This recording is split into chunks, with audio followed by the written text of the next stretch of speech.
ಈ ಶಲ್ಯ ಒಂದು ಘೋರವಾದ ಬಾಣವನ್ನು ಯುಧಿಷ್ಠಿರನ ಎದೆಗೆ ಹೊಕ್ಕುವಂತೆ ಬಿಡ್ತಾನೆ. ಯುಧಿಷ್ಠಿರ ಅದರಿಂದ ಬಹಳ ಗಾಯಗೊಳ್ತಾನೆ. ಅದೇ ಹೊತ್ತಿಗೆ ಕೃಪರು ಯುಧಿಷ್ಠಿರನ ಸಾರಥಿಯನ್ನು ಕೊಲ್ತಾರೆ.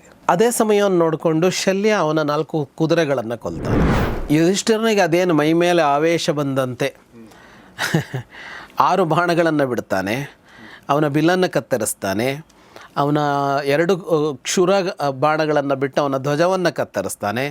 ಇನ್ನೊಂದು ಚೂಪಾದ ಬಾಣವನ್ನು ಬಿಟ್ಟು ಅವನ ತಲೆಯನ್ನೇ ಕತ್ತರಿಸಿ ಬಿಡ್ತಾನೆ. ಆಗ ದುರ್ಯೋಧನ ಇದರ ಮೇಲೆ ಕೂತಿರ್ತಾನೆ, ಆನೆ ಮೇಲೆ ಕೂತಿರ್ತಾನೆ. ಅವನು ಇವರು ಮುನ್ನುಗ್ಗುತ್ತಾ ಇರೋದನ್ನು ನೋಡಿ ನಗಂತವ್ಯಂ ನಗಂತವ್ಯಂ ಇತಿಮದ್ರಾ ನವಾರಯತು, ಹೋಗಬೇಡಿ, ಮುಂದೆ ನುಗ್ಗಬೇಡಿ ಅಂತ ತಡಿತಾನೆ ದುರ್ಯೋಧನ. ಅಂದರೆ ನೀವು 700 ಜನ ನುಗ್ಗಿದರೆ ಈಗ ಅವರಿಗೆ ಅಂದರೆ ಆವೇಶ ಬಂದಂಗಿದೆಯಲ್ಲ ಅಲ್ಲಿ ಇರೋರಿಗೆ, ನೀವು ಹೋಗಬೇಡಿ ಈಗ ಅಂತ ಹೇಳ್ತಾ ಇರ್ತಾನೆ. ಆದರೆ ಅವ್ರು ಎಷ್ಟು ತಡೆದ್ರು ಯುಧಿಷ್ಠಿರನನ್ನು ಕೊಂದೇ ಬಿಡ್ತೀವಿ ಅಂತ ಪಾಂಡವ ಸೇನೆಯ ಒಳಗೆ ನುಗ್ಗುತ್ತಾರೆ.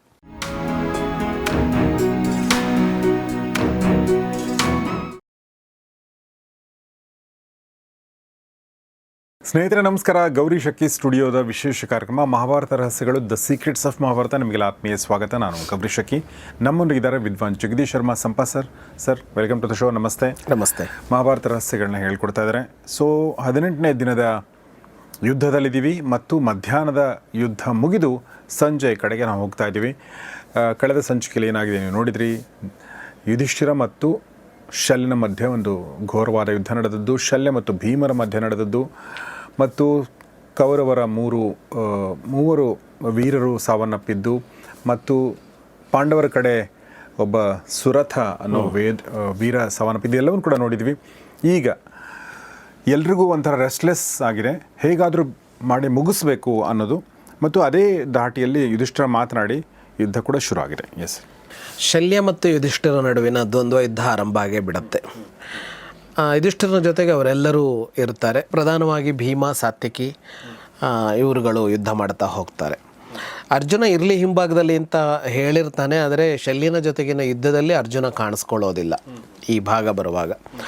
ಇಬ್ಬರ ನಡುವೆ ಬಾಣಗಳ ವಿನಿಮಯ ನಡೆಯುತ್ತೆ. ಇಬ್ಬರನ್ನು ಗಾಯಗೊಳಿಸ್ತಾರೆ. ಅನ್ಯೋನ್ಯಮಾಚ್ಛಾದಯತಾಂ ಮಹಾರಥೋ ಮದ್ರಾದಿ ಪಶ್ಚಾಪಿ ಯುಧಿಷ್ಠಿರಶ್ಚ. ಇಬ್ಬರು ಬಾಣಗಳ ಮಳೆಯಿಂದ ಒಬ್ಬರನ್ನೊಬ್ಬರು ತುಂಬಿಸಿ ಬಿಡ್ತಾರೆ. ಇಬ್ಬರು ಪರಸ್ಪರ ಸ್ಯಾಂತರ ಮೀಕ್ಷೆ ಮಾಡೋ, ಎಲ್ಲಿ ಒಂದು ಸಣ್ಣ ಅಂದರೆ ಒಂದು ಗ್ಯಾಪ್ ಸಿಗತ್ತೆ ಅನ್ನೋ ಥರ ನೋಡ್ತಾ ಇರ್ತಾರೆ ಎದುರಿಗಿದ್ದವನನ್ನು ಕೊಲ್ಲೋದಕ್ಕೆ. ಇಬ್ಬರು ಆ ಧನಸ್ಸನ್ನು ಶಿಂಜಿನಿಯನ್ನು ಎಳೆದು ಬಿಡ್ತಾ ಶಬ್ದ ಮಾಡ್ತಾ ಇರ್ತಾರೆ. ಅದು ಇಂದ್ರನ ವಜ್ರಾಯುಧದಂತೆ ಶಬ್ದ ಮೊಳಗುತ್ತಾ ಇರುತ್ತೆ. ಈ ಶಲ್ಯ ಒಂದು ಘೋರವಾದ ಬಾಣವನ್ನು ಯುಧಿಷ್ಠಿರನ ಎದೆಗೆ ಹೊಕ್ಕುವಂತೆ ಬಿಡ್ತಾನೆ. ಯುಧಿಷ್ಠಿರ ಅದರಿಂದ ಬಹಳ ಗಾಯಗೊಳ್ತಾನೆ. ಗಾಯಗೊಳ್ಳೋದ್ರ ಜೊತೆಗೆ ಅವನು ಪ್ರಜ್ಞೆ ತಪ್ತಾನೆ, ಅವನು ಎಚ್ಚರ ತಪ್ತಾನೆ. ಸ್ವಲ್ಪ ಹೊತ್ತಿಗೆ ಎಚ್ಚರ ಆಗುತ್ತಾನೆ. ಎಚ್ಚರ ಆದಾಗ ಮತ್ತಷ್ಟು ಸಿಟ್ಟಾಗಿರುತ್ತೆ ಯುಧಿಷ್ಠಿರನಿಗೆ. 9 ಬಾಣಗಳನ್ನು ಅವನ ಮೇಲೆ ಬಿಡ್ತಾನೆ. ಅವನ ಎದೆಗೆ ಬಾಣಗಳನ್ನು ಬಿಡ್ತಾನೆ, ಶಲ್ಯನ ಎದೆಗೆ ಯುಧಿಷ್ಠಿರ. ಅವನು ಅದರಿಂದ ವಿಚಲಿತನಾಗೋದಿಲ್ಲ. ಅವನು ಮತ್ತೆ ಧನಸ್ಸನ್ನು ಸಿದ್ಧಪಡಿಸ್ಕೊಂಡು 2 ಬಾಣಗಳನ್ನು ಇವನಿಗೆ ಬಿಡ್ತಾನೆ. ಅದು ಯುಧಿಷ್ಠಿರನ ಬಿಲ್ಲನ್ನು ಕತ್ತರಿಸುತ್ತೆ. ಅವನು ಇನ್ನೊಂದು ಹೊಸ ಬಿಲ್ಲನ್ನು ತೆಗೆದುಕೊಂಡು ಯುದ್ಧ ಮುಂದುವರಿಸ್ತಾನೆ ಯುಧಿಷ್ಠಿರ. ಇದರ ಜೊತೆಗೆ ಭೀಮನೂ ಅಲ್ಲೇ ಇರ್ತಾನಲ್ಲ, ಶಲ್ಯ ಭೀಮನಿಗೂ ಬಾಣ ಬಿಡ್ತಾ ಇರ್ತಾನೆ, ಯುಧಿಷ್ಠಿರನಿಗೂ ಬಾಣ ಬಿಡ್ತಾ ಇರ್ತಾನೆ. ಅದರ ಹಾಗೆ ಯುದ್ಧ ಮುಂದುವರಿಸ್ತಾ ಯುಧಿಷ್ಠಿರನ ತೋಳು ಸೀಳುವಂತೆ ಒಂದು ಬಾಣವನ್ನು ಬಿಡ್ತಾನೆ ಶಲ್ಯ. ಮತ್ತೊಂದು ಧನಸ್ಸನ್ನು ತೆಗೆದುಕೊಂಡು ಯುಧಿಷ್ಠಿರನ ಬಿಲ್ಲನ್ನು ಕತ್ತರಿಸ್ತಾನೆ. ಅದೇ ಹೊತ್ತಿಗೆ ಕೃಪರು ಯುಧಿಷ್ಠಿರನ ಸಾರಥಿಯನ್ನು ಕೊಲ್ತಾರೆ, ಅವನ ಜೊತೆಗಿದ್ದ ಕೃಪರು. ಅದೇ ಸಮಯವನ್ನು ನೋಡಿಕೊಂಡು ಶಲ್ಯ ಅವನ 4 ಕುದುರೆಗಳನ್ನು ಕೊಲ್ತಾನೆ. ಇದನ್ನು ಕಂಡ ಭೀಮ ಸಿಟ್ಟಾಗಿ ಅವನು ಶಲ್ಯನ ಬಿಲ್ಲನ್ನು ಕತ್ತರಿಸ್ತಾನೆ. ಇನ್ನೊಂದು ಬಿಲ್ಲಿನಿಂದ ಅವನ ಸಾರಥಿಯ ತಲೆಯನ್ನು ಕತ್ತರಿಸ್ತಾನೆ ಭೀಮ, ಮತ್ತು ಅವನ 4 ಕುದುರೆಗಳನ್ನು ಕತ್ತರಿಸ್ತಾನೆ. ಇದೇ ಹೊತ್ತಿಗೆ ನಕುಲ ಸಹದೇವರು ಶಲ್ಯನ ಮೇಲೆ ಬಾಣಗಳನ್ನು ಬಿಡ್ತಾರೆ. ಅದೇ ಸಮಯವನ್ನು ಸಾಧಿಸಿ ಭೀಮ ಬಾಣ ಬಿಟ್ಟು ಅವನ ಕವಚವನ್ನು ಕತ್ತರಿಸಿ ಹಾಕ್ತಾನೆ ಶಲ್ಯನದ್ದು. ಆಗ ಅವನು ಕೈಯಲ್ಲಿ ಖಡ್ಗ ಹಿಡಿದು ಯುಧಿಷ್ಠಿರನ ಕಡೆ ನುಗ್ಗುತ್ತಾನೆ. ಶಲ್ಯ ನುಗ್ಗುತ್ತಾ ಇರುವಾಗ ಎದುರಿಗೆ ಬರ್ತಾನೆ ನಕುಲ ರಥ ತಗೊಂಡು ಮುಂದೆ ಬರ್ತಾನೆ. ಅವನು ಯುಧಿಷ್ಠಿರನ ಕಡೆ ನುಗ್ಗುವಾಗ ಅವನ ರಥದ ಮೂಕಿ ಅಂತ ಇರುತ್ತಲ್ಲ, ಅದನ್ನು ಕತ್ತರಿಸಿ ಯುಧಿಷ್ಠಿರನ ಕಡೆಗೆ ಧಾವಿಸ್ತಾನೆ ಶಲ್ಯ ಕೊಲ್ಲೋದಕ್ಕೆ ಅಂತ. ಆಗ ಇನ್ನು ಮುಂದೆ ಹಾಗೆ ವೇಗವಾಗಿ ನುಗ್ತಾ ಇದ್ದ ಅವನನ್ನು ದೃಷ್ಟದ್ಯುಮ್ನ ಸುತಸೋಮಾದಿ ದ್ರೌಪದಿ 5 ಜನ ಮಕ್ಕಳು, ಶಿಖಂಡಿ ಮತ್ತು ಸಾತ್ಯಕಿ ಇವರು ಬಂದು ಸುತ್ತುವರೆದು ಅವನನ್ನು ತಡೀತಾರೆ. ಅದೇ ಹೊತ್ತಿಗೆ ಅವನ ಕೈಯಲ್ಲಿದ್ದ ಖಡ್ಗ ಮತ್ತು ಗುರಾಣಿಗಳನ್ನು ಭೀಮ ಕತ್ತರಿಸ್ತಾನೆ ಬಾಣವನ್ನು ಬಿಟ್ಟು. ಅಷ್ಟು ಮಾಡಿದವನು ಸಿಂಹನಾದ ಮಾಡ್ತಾನೆ ಭೀಮ. ಸೊ ನಿರಾಯುಧ ಆಗ್ತಾನೆ. ಇದನ್ನು ಕಂಡು ಪಾಂಡವರ ಸೇನೆಯಲ್ಲಿ ಮತ್ತೆ ಹರ್ಷೋದ್ಗಾರ ಆಗತ್ತೆ, ಶಂಖಘೋಷ ಎಲ್ಲ ಆಗತ್ತೆ. ಅದನ್ನು ಆ ಥರ ಆಗ್ತಾ ಇರೋದನ್ನು ನೋಡಿ ಮತ್ತೆ ದುರ್ಯೋಧನನ ಸೇನೆ ಭಯಪಡತ್ತೆ ಏನಾಗ್ತಾ ಇದೆ ಅಂತ. ಆದರೂ ಶಲ್ಯ ಅವನ ಕಡೆಗೆ ನುಗ್ಗುತ್ತಾ ಇರ್ತಾನೆ, ಯುಧಿಷ್ಠಿರನ ಕಡೆಗೆ ನುಗ್ಗುತ್ತಾ ಇರ್ತಾನೆ. ಅದನ್ನು ನೋಡಿ ಯುಧಿಷ್ಠಿರ ಮುಂದಾಗ್ತಾನೆ, ಕೃಷ್ಣನ ಮಾತನ್ನು ನೆನಪು ಮಾಡ್ಕೊಳ್ತಾನೆ. ಗೋವಿಂದ ವಾಕ್ಯಂ ತ್ವರಿತಂ ವಿಚಂತ್ಯ ದಧ್ರೇ ಮತಿಂ ಶಲ್ಯ ವಿನಾಶನಾಯ. ಕೃಷ್ಣ ಹೇಳಿದ್ನಲ್ಲ ನೀನು ಸಮರಿಸಬೇಕು ಅಂತ, ಅದನ್ನು ನೆನಪಿಸಿಕೊಂಡು ಶಲ್ಯನನ್ನು ಕೊಲ್ಲುವ ಸಮಯ ಬಂತು ಅಂತ ಅವನು ಯೋಚಿಸ್ತಾನೆ ಯುಧಿಷ್ಠಿರ.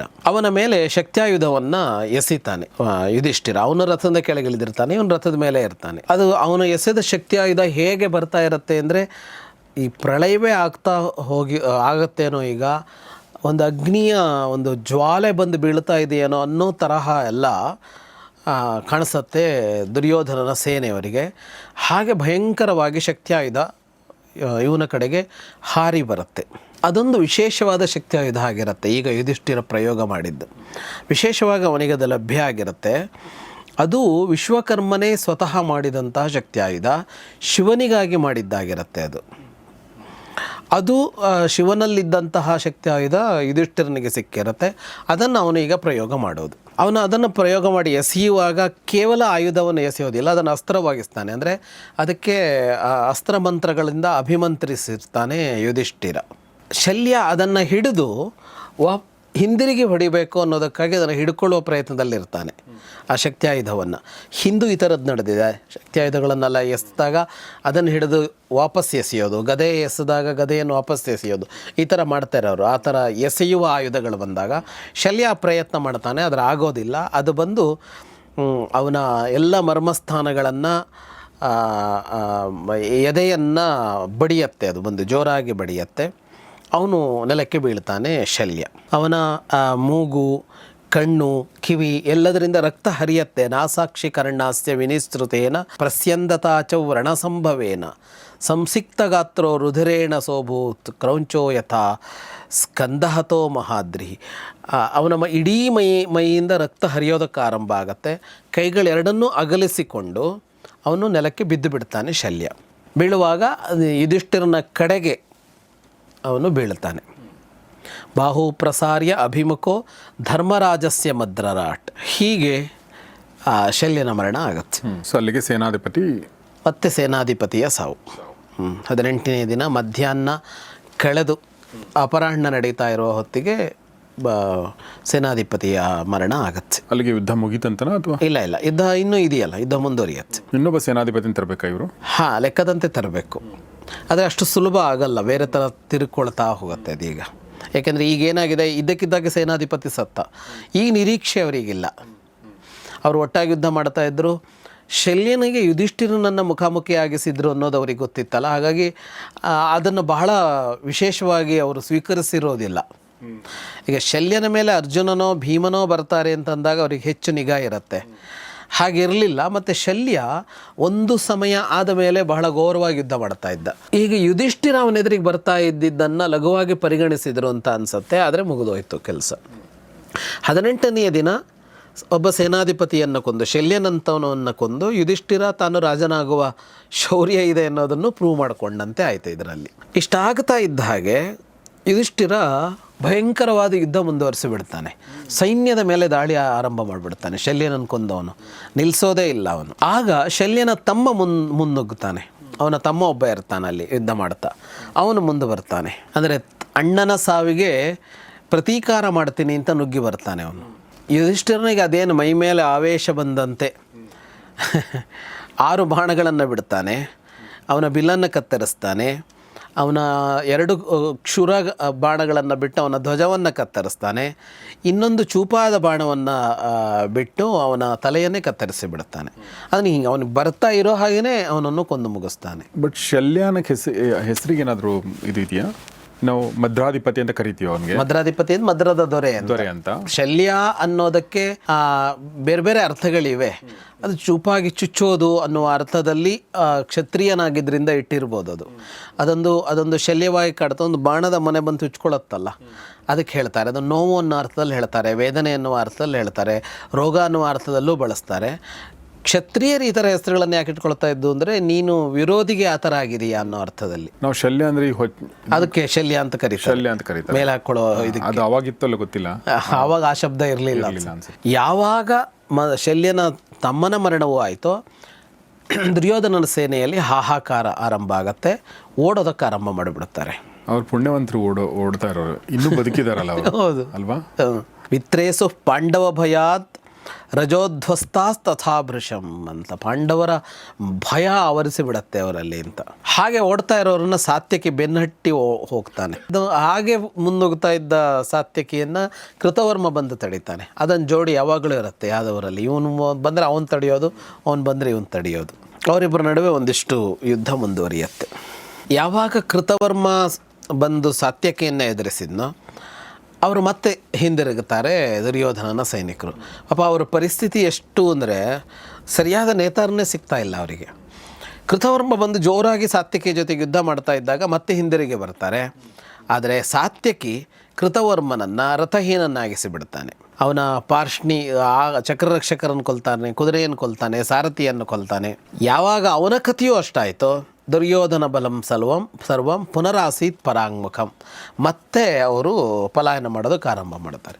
18ನೇ ದಿನ ದುರ್ಯೋಧನ ಸೇನೆಯಲ್ಲಿದ್ದವರು ಹೆಚ್ಚು ಮಾಡಿದ್ದು ಓಡಿದ್ದು ಕೆಲಸನೇ. ಆಚೆ ಓಡು, ಹಂಗೆ ಈಚೆ ಓಡು ಅಂತ. ಆದರೆ ಹೆಂಗಿತ್ತಂತೆ ಅಂದರೆ ಅವರು ಹಿಂದಿರುಗಿ ಓಡ್ತಾ ಇದ್ರಲ್ಲ, ಆ ಧೂಳು ಒಟ್ಟು ಎದ್ದು ಮೇಲೆದ್ದು ಈ ಕಡೆಯವರಿಗೆ ಅವರು ಓಡ್ತಾ ಇರೋದು ಗೊತ್ತಾಗಲಿಲ್ವಂತೆ.